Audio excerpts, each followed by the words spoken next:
ایک زرعی ملک کے اگر گندم، آٹا، دالیں، سبزیاں، یہی چیزیں نایاب ہونی شروع ہو جائیں اور ایک بندہ اس قابل ہی نہ ہو کہ اس سے دو روٹیاں خرید کے تو اپنا پیٹ بھر لے، تو کیا بنے گا؟ یہ گندم، آٹا، دالیں کہاں چلی گئی؟ کیوں نایاب ہو گئی یہاں سے یہ چیزیں؟ ملک صاحب، میں ایک اکانومی کا بندہ نہیں ہوں، لیکن ایک بڑی سمپل اکانومی ہے۔ 22 کروڑ عوام میں سے کوئی 2 ڈھائی 3 کروڑ لوگ ہوں گے جو وسائل والے ہیں۔ میجورٹی آف دا پبلک تو روٹی کما کے کھانے والے ہیں۔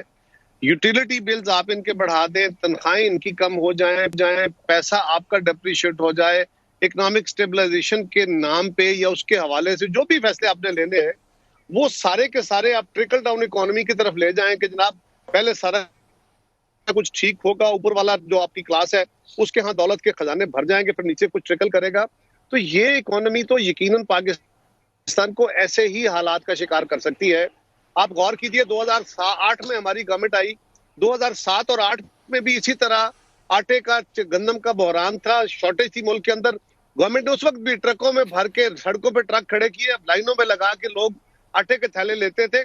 آج پھر 12 سال کے بعد وہ جو کام ختم کیا تھا ہماری اور مسلم لیگ کی گورنمنٹ نے، آج پھر 12 سال کے بعد لوگ وہی کھڑے ہیں، آٹے کے ٹرک سڑکوں پہ ہیں اور لوگ ہاتھوں میں پیسے لے کے جا کے ٹرک سے آٹے خرید رہے ہیں۔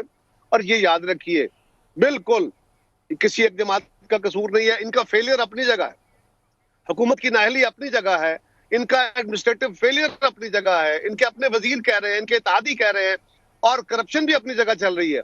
لیکن اس وقت جو اسمبلیاں اور جو الیکٹورل پروسیس ہمارا ہے، ان اسمبلیوں میں کارٹلز کے نمائندے بیٹھے ہیں، اس میں شوگر والا کارٹل بھی ہے، اس میں چینی والا کا اپنے آٹے والا کارٹل بھی ہے، اس میں ٹیکسٹائل کا کارٹل بھی ہے، اس میں بہت سارے نمائندے، بہت ساری ملٹی نیشنلز کے نمائندے بنے بیٹھے ہوتے ہیں لوگ، اسی طرح ملائیت کے نمائندے، اور یہ کارٹل اپنی اپنی مرضی اور اپنے اپنے مفادات کے فیصلے کراتے ہیں۔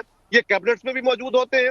اسی طرح جو ڈسکاؤنٹ ریٹ کا آپ ذکر کر رہے تھے، اس کو کم نہیں ہونے دیا جاتا۔ عالمی اداروں کے دباؤ والے لوگ جو ہوتے ہیں، جن کے انویزیبل ہاتھ ہوتے ہیں، اگر پاکستان کا ڈسکاؤنٹ ریٹ جو ہے وہ 13% سے اوپر ہوگا اور دنیا میں ڈسکاؤنٹ ریٹ جو ہے وہ آپ کا 2% پہ ہو، 1.5% پہ ہو، تو پھر فلوٹنگ منی پاکستان میں لا کے میں تو نہیں لا سکوں گا، ندیم ملک تو نہیں لا سکیں گے۔ پھر وہ لوگ جو قاتل ہے، جو اس دولت تک رسائی رکھتے ہیں، جن کے یہ وسائل ہیں، پھر وہ لے کے